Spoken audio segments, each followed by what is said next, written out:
Hello student, कैसे हैं आप सब। एक बार पुनः से कोचिंग क्लासेस पर स्वागत है। 11वीं क्लास के फिजिक्स में छोटा सा टॉपिक है चैप्टर सेकंड का विस्थापन और दूरी में अंतर, यानी विस्थापन और दूरी किसे कहते हैं, साथ में इसका डिफरेंस। क्वेश्चन कैसे आएगा, सबसे मोस्ट इंपॉर्टेंट क्वेश्चन आता है विस्थापन दूरी में अंतर, लेकिन इसका परिभाषा भी कभी कभी आ जाता है कि विस्थापन दूरी किसे कहते हैं, आप समझाइए। तो चाहे मैं यहाँ पे अंतर समझा दूँ चाहे परिभाषा समझा दूँ। यदि परिभाषा समझा दूंगा तो आपका अंतर क्लियर हो जाएगा, यदि आपको अंतर समझा दूं तो परिभाषा क्लियर हो जाएगा। थोड़ा बेसिक से समझते हैं विस्थापन और दूरी में।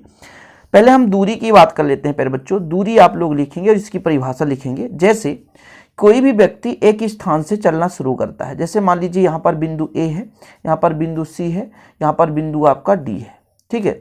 तो पहले ये जो व्यक्ति जाएगा तो हर एक स्टॉप पे जाएगा। जैसे ए से बी तक चला, फिर आपका मान लीजिए यहाँ पे बिंदु सी था तो बी से आपका सी तक जाएगा, फिर यहाँ पे डी था तो यहाँ से सी से डी तक जाएगा, और यदि आपका फिर से आगे ई है तो डायरेक्ट ये यहाँ पर ई तक जाएगा।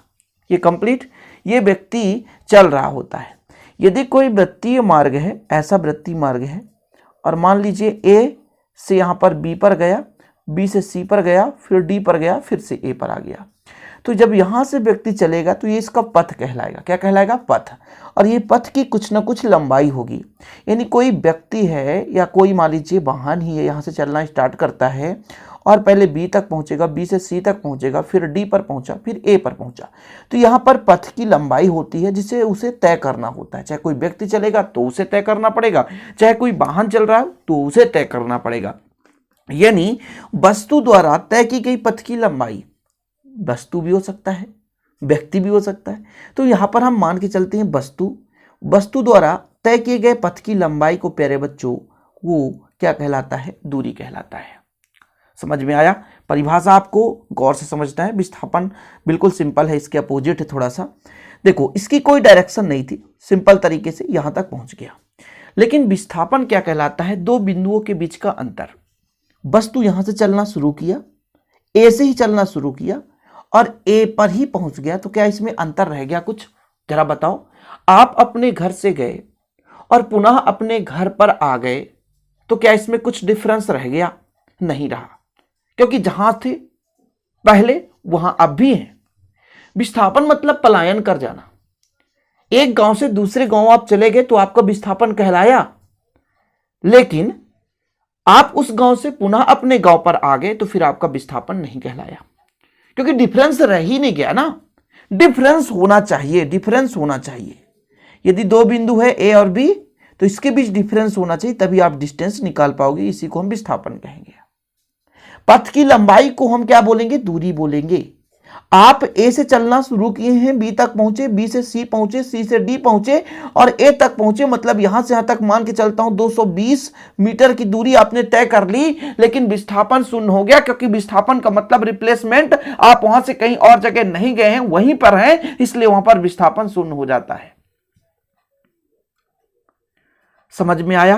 कहने का मतलब एक निश्चित दिशा में वस्तु द्वारा तय की गई दूरी एक तो विस्थापन कहलाता है, और जो आपका दूरी क्या होता है प्यारे बच्चों, विस्थापन क्या होता है? एक निश्चित दिशा में वस्तु द्वारा तय किए पथ की लंबाई को हम विस्थापन कहेंगे। एक निश्चित दिशा में होनी चाहिए, लेकिन इसकी निश्चित डायरेक्शन नहीं है। लेकिन दूरी में क्या होता है? एक निश्चित समय अंतराल में वस्तु द्वारा तय की गई पथ की लंबाई, यदि वस्तु द्वारा जो भी यहाँ पर पथ की लंबाई होगी जिसे वो क्या करेगा? तय करेगा, उसे हम क्या बोलेंगे? दूरी कहेंगे।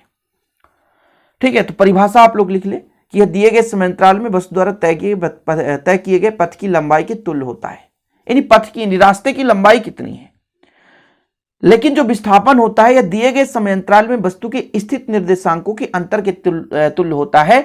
जहां से वो गया और जहां पहुंचा, उन दोनों बिंदुओं के बीच का अंतर होता है। लेकिन जब हम कह रहे हैं कि पृथ्वी एक साल में सूर्य का परिक्रमा पूरा करता है, तो क्या वो उसका विस्थापन होगा? कुछ नहीं, शून्य हो जाएगा, क्योंकि जहां पे था एक साल पहले वो पुनः आकर के वहीं पे स्थिर हो जाता है, वहीं पे आ जाता है। इस कारण से वहां पर विस्थापन शून्य हो जाता है। कुछ समझे आप बात को? देखो जरा, जैसे मैं मान के चलता हूं एक बिंदु है, यहां पे बिंदु बी है और यहां पर बिंदु सी है। व्यक्ति यहां से चलना शुरू किया, बी पर पहुंचा और सी पर पहुंचा, तब इसकी पथ की लंबाई यहां पे मान लो 5 था, यहां पे 9 था, तो पथ की लंबाई हो गई 13। लेकिन विस्थापन ऐसा नहीं कर सकते। विस्थापन डायरेक्ट ए और सी के बीच का अंतर मान लो यहाँ पे 10 है तो 10 होगा। तो विस्थापन और दूरी में दोनों में डिफरेंस हो जाता है। ठीक है, क्लियर। चलिए परिभाषा एक बार देखिए, अंतर फिर आप देखेंगे। यहां देखो, दूरी दिए गए समय अंतराल में वस्तु के द्वारा तय किए गए पथ की लंबाई को दूरी कहते हैं। दूरी भैया, दूरी का जो सीजीएस में मात्रक है सेंटीमीटर है, एसआई मात्रक क्या होता है, मीटर होता है। दूरी का जो मात्रक है वही विस्थापन का भी मात्रक होगा। दूरी का जो विमीय सूत्र है m0 l t0, द्रव्यमान है नहीं क्योंकि दूरी में केवल l लंबाई है, इसलिए द्रव्यमान नहीं है। m0 ना तो टाइम है तो t0, केवल दूरी है, लंबाई है, l हो जाएगा। दूरी एक अदिश राशि, इसे दिशा की आवश्यकता नहीं होती और हमेशा धनात्मक होती है। विस्थापन की बात करें प्यारे बच्चों, तो एक विशेष दिशा में गतिमान वस्तु के स्थित परिवर्तन को उसका विस्थापन कहते हैं। स्थित में परिवर्तन होना चाहिए, जहां पे वो पहले था वहां पे वो नहीं होना चाहिए, तभी उसका विस्थापन निकलेगा, अन्यथा उसका विस्थापन शून्य होगा। आप अपने घर से विद्यालय गए तो आपका विस्थापन हुआ है, लेकिन जब विद्यालय से आप घर आ गए तो फिर आपका विस्थापन शून्य हो जाता है। विस्थापन मतलब स्थिति में परिवर्तन होना चाहिए, डिफरेंस हम निकाल सकें। और जब 2 में 2 घटाओगे तो 0 आएगा ना भाई, जहां से गए वहीं पे पहुंच गए तो फिर विस्थापन कहां हुआ, 0 हो जाएगा। यानी एक विशेष दिशा में वस्तु द्वारा तय की गई दूरी को उसका विस्थापन कहते हैं। ठीक, चलिए मात्रक यहां पर देखो, सीजीएस में मात्रक सेंटीमीटर, एसआई मात्रक मीटर ही रहेगा, विमीय सूत्र सेम रहेगा m0 l t0, लेकिन ये सदिश राशि एक निश्चित दिशा होनी चाहिए इसमें। ठीक, डिफरेंस देखो विस्थापन और दूरी में, पहला अंतर तो आपने देख ही लिया। सदिश राशि विस्थापन, ये अदिश राशि है। दूरी को हमने कहा धनात्मक होता है, सदैव धनात्मक होता है, लेकिन ये धनात्मक भी हो सकता है, ऋणात्मक भी हो सकता है और शून्य भी हो सकता है। दूरी जो होता है वस्तु के पथ की आकृति पर निर्भर करती है। विस्थापन वस्तु के पथ की आकृति पर निर्भर नहीं करता, बल्कि पथ के प्रारंभिक बिंदु और अंतिम बिंदु पर निर्भर करता है, तभी तो दोनों का डिफरेंस निकाल पाएंगे। आगे देखें, जो दूरी होता है यह विस्थापन के परिमाण के बराबर या उससे अधिक होगा, क्योंकि सदैव धनात्मक होता है, ऋणात्मक हो ही नहीं सकता। इसलिए दूरी जो है विस्थापन से अधिक भी हो सकता है, लेकिन विस्थापन प्यारे बच्चों कभी दूरी से अधिक नहीं हो सकता है, बराबर होगा या तो छोटा ही होगा। क्यों? क्योंकि ऋणात्मक है। धनात्मक तो होता है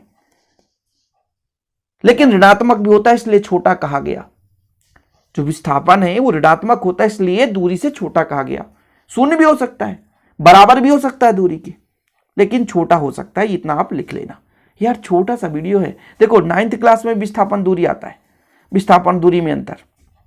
तो आप किसी भी क्लास, 9th क्लास के स्टूडेंट हो आप या 11th क्लास के हो, कोई दिक्कत नहीं ना भाई, सिलेबस तो सेम रहता है, कोई दिक्कत नहीं, पढ़ लो। विस्थापन दूरी में अंतर कंप्लीट है, क्लियर है। दूरी किसे कहेंगे? दिए गए समय अंतराल में वस्तु द्वारा तय की गई पथ की लंबाई, यानी पथ की लंबाई कितना तय किया व्यक्ति ने या वस्तु ने, तो उसे हम दूरी कहते हैं। लेकिन एक निश्चित समय अंतराल पर एक निश्चित दिशा में तय की गई दूरी विस्थापन कहलाती है। दूरी एक क्या है? अदिश राशि है और विस्थापन एक सदिश राशि है। दूरी सदैव धनात्मक होती है, विस्थापन धनात्मक, ऋणात्मक और शून्य भी हो सकती है। दूरी पथ की आकृति पर निर्भर करती है, विस्थापन पथ की आकृति पर निर्भर नहीं करती, बल्कि प्रारंभिक और अंतिम बिंदु पर निर्भर करती है।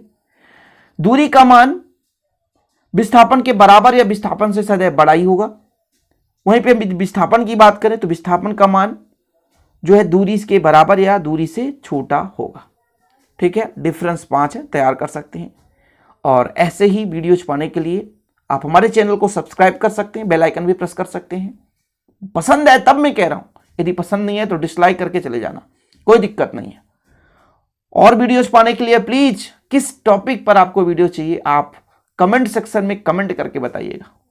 छाप देना जो भी आपको मन चाहे, स्वतंत्रता है यार आपके लिए। कमेंट बॉक्स में आप कमेंट कर सकते हो, इनेबल रहता है हमेशा, हर वीडियोज में मेरे कमेंट इनेबल रहते हैं, आप कर सकते हो मन चाह। चलिए बच्चा लोग, मिलते हैं अगली वीडियो के साथ। जय हिंद, वंदे मातरम।